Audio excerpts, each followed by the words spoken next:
chères internautatrices, chers internautateurs, la baston, qu'est-ce que c'est? Je vais vous présenter cette petite chose avec mon ami Monsieur Bruno Feduti. On va donc se bastonner tous les deux. On fait du oldies but quoi? Votre goldies, si on veut.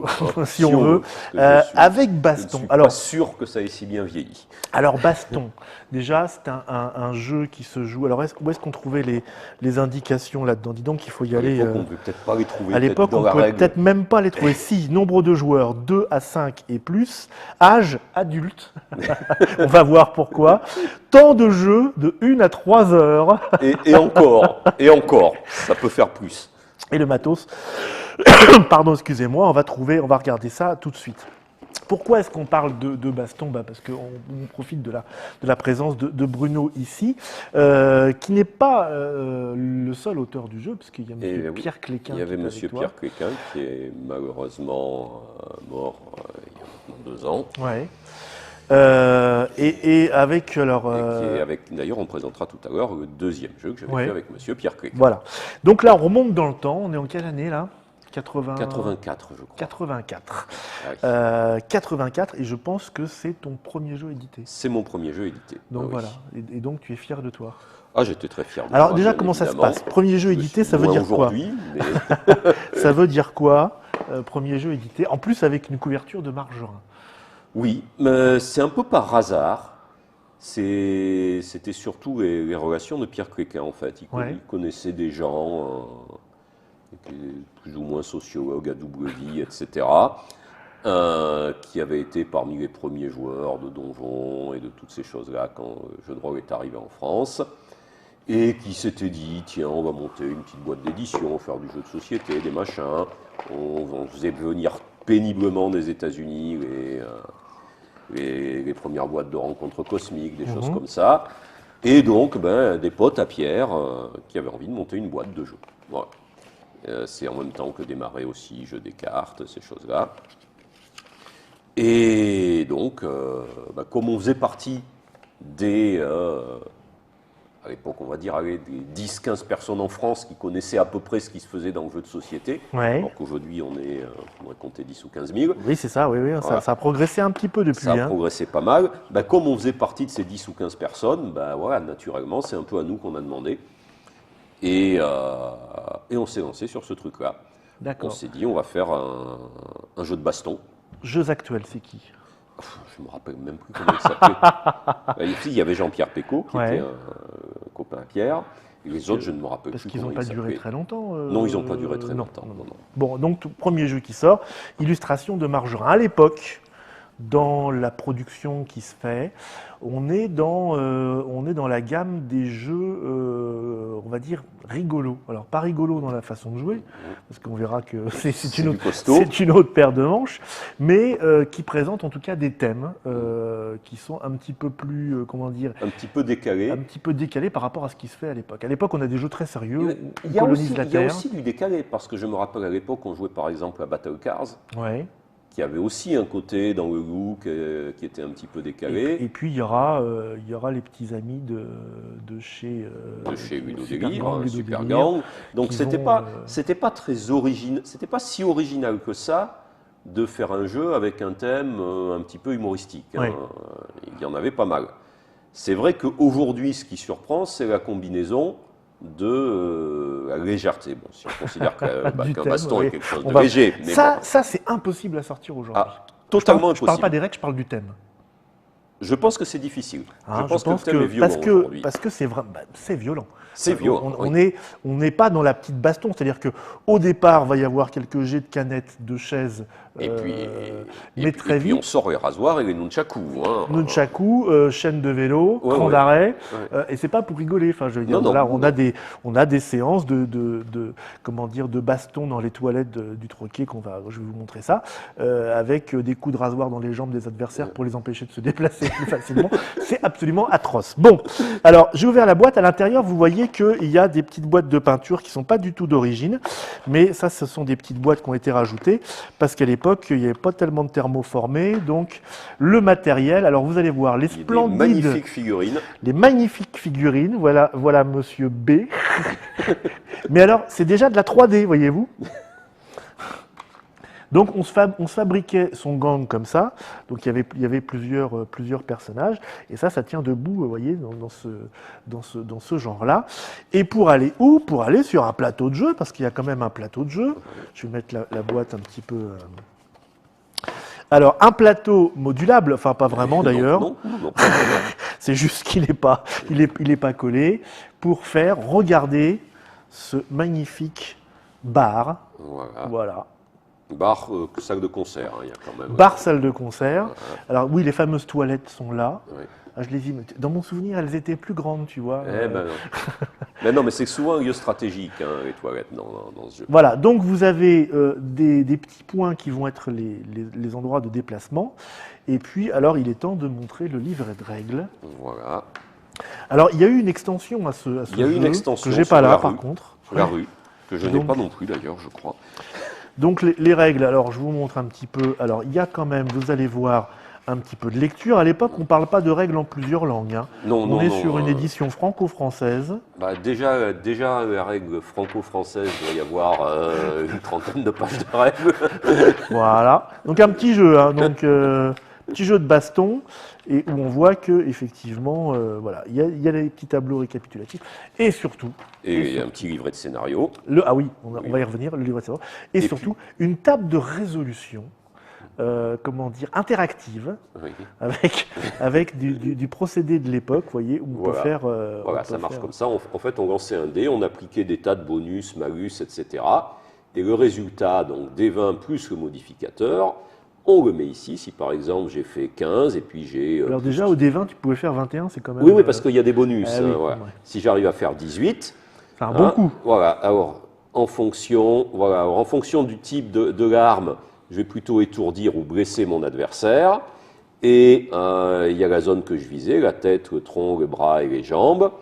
Et puis selon l'arme que j'utilise, un coup de Santiago, de chaîne de mob, de canette brisée, de matraque, ou si c'est un coup de tête nue, etc. Ça fait des dégâts différents. Voilà. Vous noterez l'élégance de la... Voilà. C'était d'un grand réalisme. L'élégance de la mise en page années 80. Donc là, on ne voit pas bien parce que je n'ai pas fait glisser. Voilà. Là, vous avez les trucs. Et puis si vous faites glisser comme ça, vous voyez les trucs qui se passent comme ça. Les bonhommes. Autant dire qu'il ne fallait pas jouer dehors avec du vent. Oui, surtout que la direction, l'orientation du bonhomme était importante. C'est pour ça qu'ils sont triangulaires. Oui. Parce que, effectivement, quand on jette une canette, on ne peut pas l'acheter derrière soi. On doit la jeter devant ou, si mes souvenirs sont exacts, évidemment, à 45 degrés. Ce qui dit bar, vous avez du superbe mobilier, puisque, voilà. Voici, regardez ces tables avec dessous. La petite table de bar. Là-dessus, vous pouvez rajouter des canettes. Brisées ou entières. Voilà, je les mets dans le bon sens comme ça. Alors, brisées ou entières, oui, c'était le même. C'est recto verso.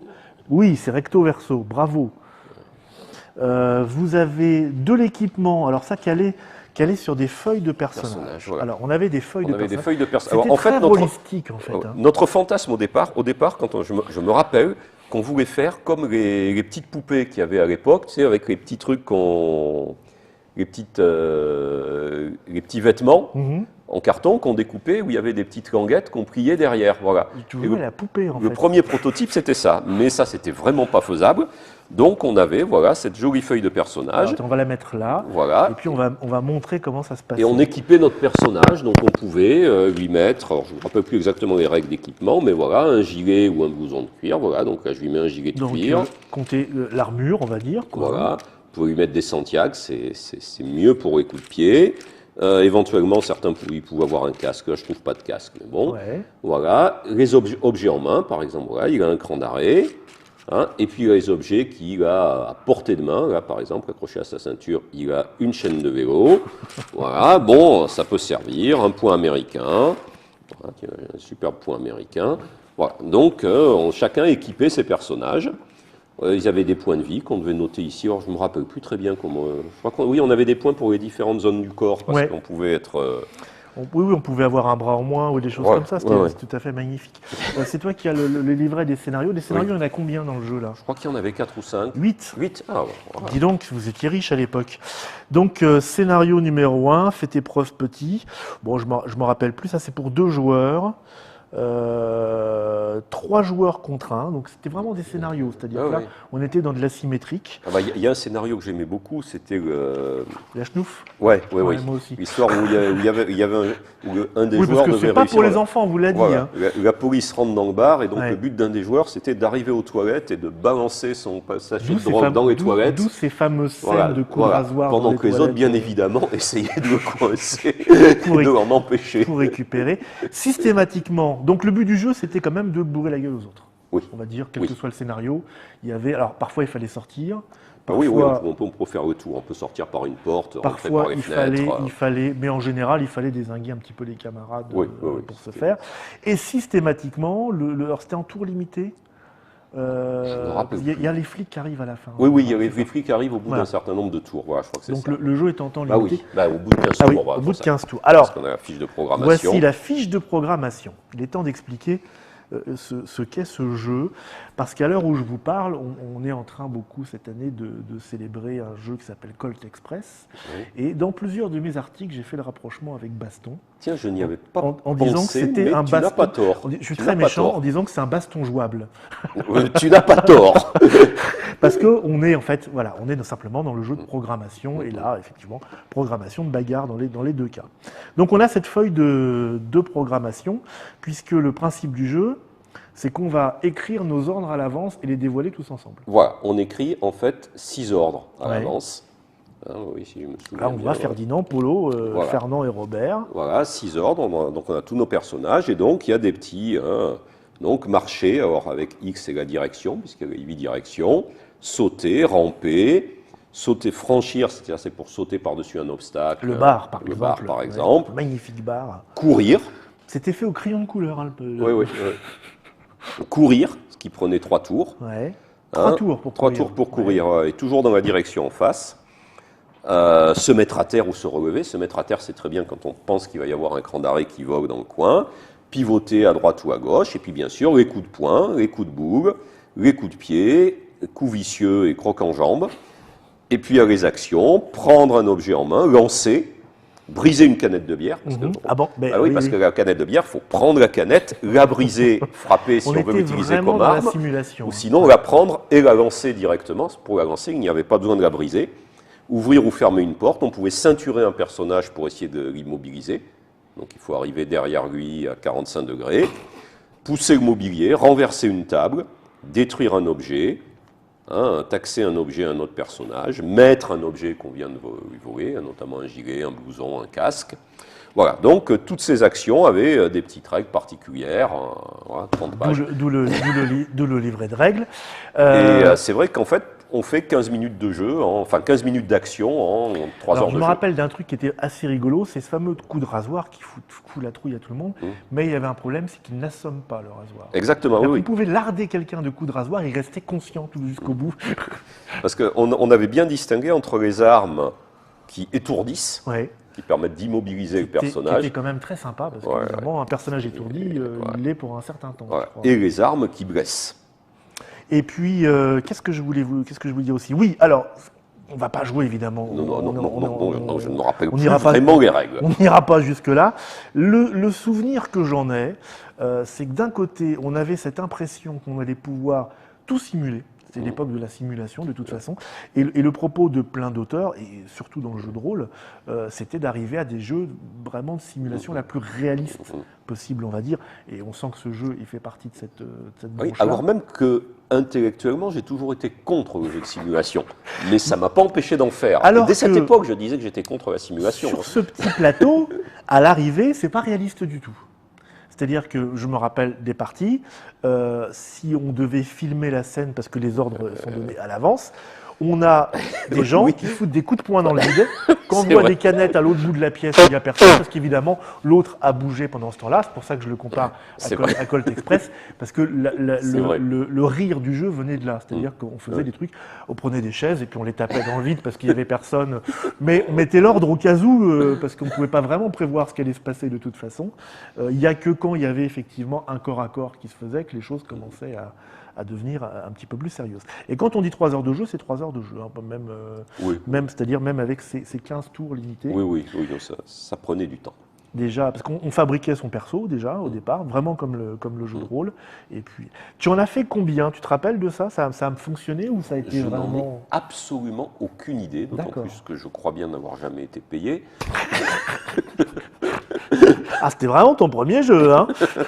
C'était l'époque, hein, c'était comme ça. T'as eu un droit de regard et tout ça sur ces trucs-là, non? Oui, on regarde les pions à terre, je me rappelle. Le pion à terre. On était passé chez Margerin pour lui donner les conseils, pour bien voir le truc avec lui.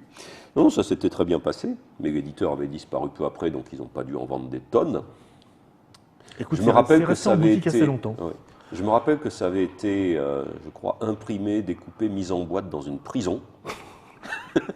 D'accord, oui, l'équivalent des 4 aujourd'hui, c'est ça? Enfin voilà, c'était une époque. Bon, après, c'est un jeu qui a vieilli, mais la comparaison avec Octo Express, c'est pas idiot.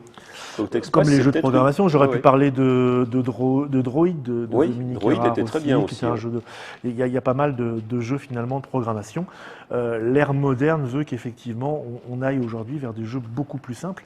Même Droid serait peut-être un petit peu complexe aujourd'hui, qu'avait donné le jeu de notre ami Garfield. Robo Rally, j'ai pas réussi à y jouer. Alors que ça, c'est pire que Robo Rally. Mais Robo Rally, c'est déjà arrivé après. C'est pas faux. Bon, petite question piège, c'est quoi ton second jeu? Mon second jeu, c'était Tempête sur l'échiquier. Eh bien, écoute, ce que je propose, c'est qu'on se retrouve dans une prochaine Trick Track TV où on parle du second jeu de Bruno Fedouti, Tempête sur l'échiquier. Merci d'avoir suivi ce rétro gaming. On se retrouve dans une prochaine Trick Track TV, soit avec Bruno, si vous le décidez, soit avec une autre, suivant que vous cliquez là ou là.